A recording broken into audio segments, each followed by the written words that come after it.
যে দেশের বিরাজমান পরিস্থিতি অস্থিতিশীল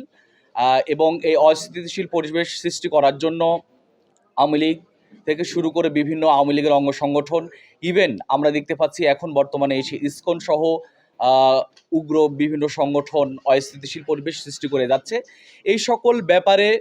ইসলামী ছাত্র শিবির এবং এখানে উপস্থিত প্রায় 34টি ছাত্র সংগঠন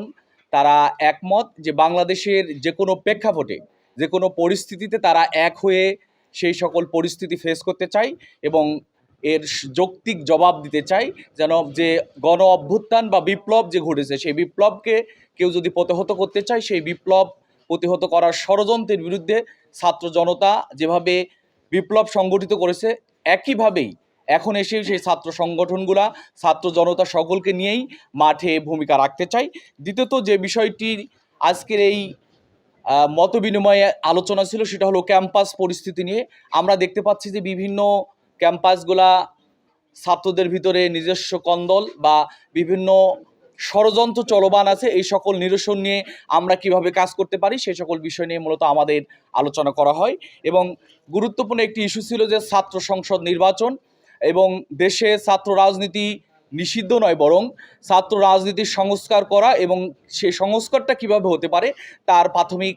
আলোচনা বা মতামত আমরা পেয়েছি, আলোচনাগুলো আসছে এবং এ ব্যাপারে সকল ছাত্র সংগঠনগুলো একমত যে ছাত্র সংগঠন বা ছাত্র রাজনীতি নিষিদ্ধ নয় বরং সংস্কারের মধ্য দিয়ে ছাত্রদের পক্ষে ছাত্ররা যেটা চায় সেই সুন্দর পরিবেশ সৃষ্টি করার মধ্য দিয়ে মেধার বিকাশ ঘটানোর পরিবেশ সৃষ্টি করা এবং সকল ছাত্র সংগঠন ক্যাম্পাসে অবস্থান নিশ্চিত করার মধ্য দিয়ে একটা সুন্দর পরিবেশ বজায় রাখা, এরকম কিছু বিষয় নিয়ে আমাদের আলোচনা করা হয় এবং সেই সাথে গুরুত্বপূর্ণ আরেকটি বিষয় নিয়ে আজকের এই মত বিনিময়ে আলোচনা করা হয় সেটা হলো যে শিক্ষা সংস্কার। শিক্ষা ব্যবস্থার যে ত্রুটিগুলো আছে, আমাদের শিক্ষা ব্যবস্থা আধিপত্যবাদীদের অনুকূলে গড়ে উঠেছে এবং আমাদেরকে মেরুদণ্ডহীন হিসেবে গড়ার যে ষড়যন্ত্র করে আসা হয়েছে তার অতি উত্তরে শিক্ষা সংস্কার কেমন হতে পারে এবং যে শিক্ষার মধ্য দিয়ে আমরা একটি সমৃদ্ধ জাতি গঠন করতে পারবো সে সকল বিষয় নিয়ে মূলত আজকের এই মত বিনিময়ে আলোচনা করা হয়। সর্বশেষ বৃহত্তর যে কোনো ইস্যুতে সকল ছাত্র সংগঠন এক, এ ব্যাপারে কারো কোনো দ্বিমত নেই এবং যদি বলি এই প্রজন্ম আওয়ামী ফ্যাসিবাদের বিরুদ্ধে এক, এ ব্যাপারে আমাদের ছাত্র সংগঠন এবং ছাত্র জনতার ভিতরে কোনো বিভেদ নেই। এই সকল বিষয় নিয়ে মূলত দীর্ঘ আলোচনা হয় এবং আমি যদি বলি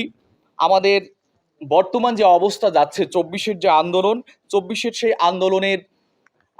যারা আহত হয়েছেন শহীদ হয়েছেন তাদের যদি সেই স্বপ্ন বাস্তবায়ন দেখতে চাই তাহলে ঐক্যবদ্ধভাবেই মাঠে আন্দোলন করার মধ্য দিয়েই আমাদেরকে পথ চলতে হবে এবং আজকে ছাত্র সংগঠনের 34টিরও বেশি ছাত্র সংগঠন আসছেন, তারা তাদের বিভিন্ন মতামত পেশ করেছেন যার মধ্য দিয়ে আমরা পরবর্তীতে আরও আলোচনার মাধ্যমে যেন সমৃদ্ধ বাংলাদেশ,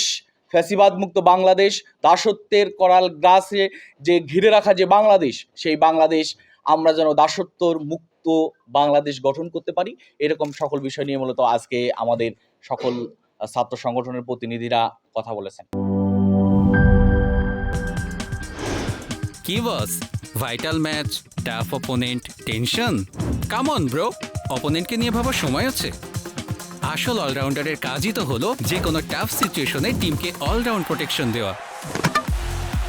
জাস্ট লাইক মাই টাইলক্স, যার অ্যান্টিব্যাকটেরিয়াল এজেন্ট টয়লেটের কোনায় কোনায় পৌঁছে 99% জীবাণু ধ্বংস করে, টয়লেটের কঠিন দাগ ও দুর্গন্ধ দূর করে টয়লেটকে রাখে ক্লিন আর সুবাসিত। টাইলক্স টয়লেট ক্লিনার, ক্লিন মানেই টাইলক্স।